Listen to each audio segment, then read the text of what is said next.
শাড়ি বিক্রেতা যখন শাড়ি বিক্রি করতে বসেন তখন ভালো মতো দেখেন শাশুড়ি এসেছে, বউ এসেছে, ননদ এসেছে, এদের মধ্যে কার পাওয়ার বেশি, কার কথা সবাই শুনছে, ডিসিশন মেকার কে।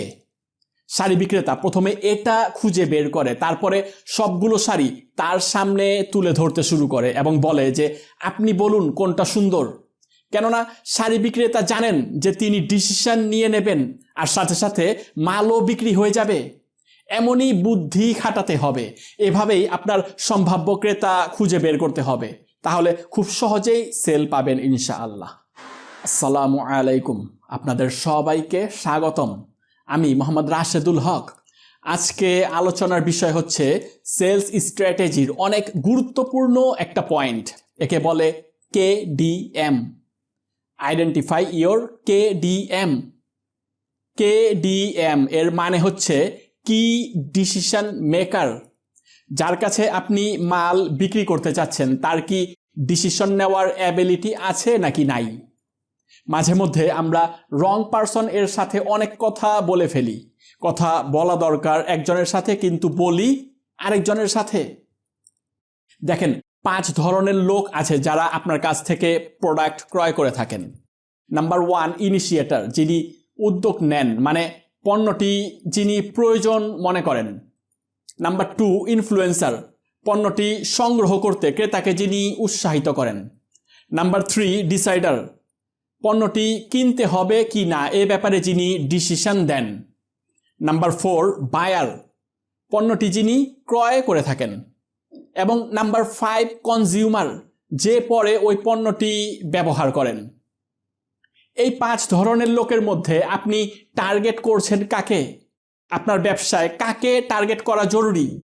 যদি আপনার কনজিউমার অনেক ছোট একজন বাচ্চা হয়ে থাকে তাহলে তো আর আপনি ছোট বাচ্চাকে টার্গেট করতে পারছেন না।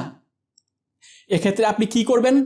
এক্ষেত্রে আপনি ডিসাইডার অথবা বায়ারকে টার্গেট করতে পারেন, কেননা এরাই আপনার থেকে পণ্যটি ক্রয় করবে সেই ছোট বাচ্চার জন্য।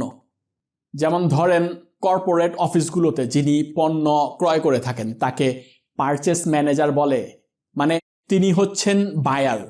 তিনি কিন্তু ইনফ্লুয়েন্সার না অথবা ডিসাইডারও না। ডিসাইডার হচ্ছেন উনার বস, যিনি উপরে বসে বসে অর্ডার দেন, সেই অনুযায়ী পারচেস ম্যানেজার কাজ করে যান। আর এজন্যই কোম্পানির পারচেস ম্যানেজারের সাথে আপনার কথা বলে তেমন কোনো লাভ নেই। আপনাকে কি ডিসিশন মেকার খুঁজে বের করতে হবে। যে কোম্পানিতে আপনি মাল বিক্রি করছেন সেই কোম্পানির অর্গানাইজেশন স্ট্রাকচার সম্পর্কে ভালো ধারণা থাকতে হবে। আপনার জানা থাকতে হবে কাকে অফার দেখাতে হবে, কাকে মানাতে হবে, কাকে পটাতে হবে। মাঝে মধ্যে এমন হয় কোম্পানির চেয়ারম্যানের সেক্রেটারি ওই কোম্পানির জেনারেল ম্যানেজারের চাইতে বেশি পাওয়ারফুল হয়ে থাকে। অর্গানাইজেশন স্ট্রাকচারের ভেতরে ঢুকলে এ সব কিছু জানতে পারবেন। কাস্টমারকে চিনতে হবে, খুঁজে বের করতে হবে অনেকের মাঝে আপনার পণ্যের ডিসিশন মেকারকে। যখন এই জিনিসটা বুঝতে শুরু করবেন, গেম চেঞ্জ হয়ে যাবে। সেলস স্ট্র্যাটেজি বিষয়টি নিয়ে স্টেপ বাই স্টেপ আরও অনেকগুলো ভিডিও আসছে সিরিজ আকারে।